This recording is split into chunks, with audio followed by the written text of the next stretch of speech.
भर्खरै मात्र युके पढ्न जान चाहनुहुने स्टुडेन्टहरूको लागि एकदमै राम्रो न्युज आएको छ।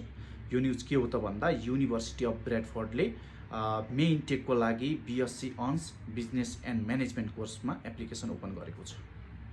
अब यो किन चाहिँ राम्रो न्युज हो, कसरी राम्रो न्युज हो भन्नुहुन्छ भने नम्बर 1 मा रहेको छ यसको एकाडेमिक रिक्वायरमेन्ट।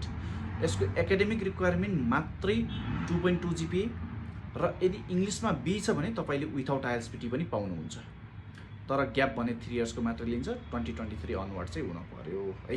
अब दोस्रो नम्बरको कुरा गर्नुहुन्छ भने यसको ट्युसन फी पनि एकदमै फ्लेक्सिबल छ।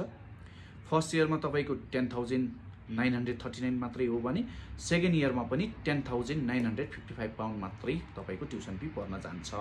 अब यति कुरा सुन्दा तपाईको यो कुरा त राम्रो भइ नै हाल्यो।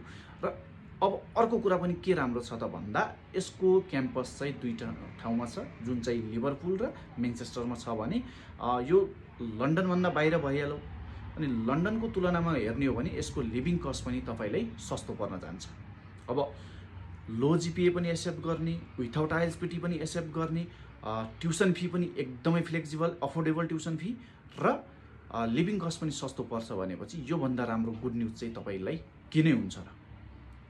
अब यसको एप्लिकेसन भने चाहिँ डेडलाइन छिटो नै छ, नजिकै छ, डेडलाइन चाहिँ धेरै छैन टाइम। त्यसकारण यदि तपाईहरु इन्ट्रेस्टेड हुनुहुन्छ या कुनै स्टुडेन्टहरु जेन इन्टेक छुटेको मार्च इन्टेक छुटेको स्टुडेन्टहरु हुनुहुन्छ भनेपछि तपाईले यो युनिभर्सिटीमा मज्जाले एप्लिकेसन गर्न सक्नुहुन्छ।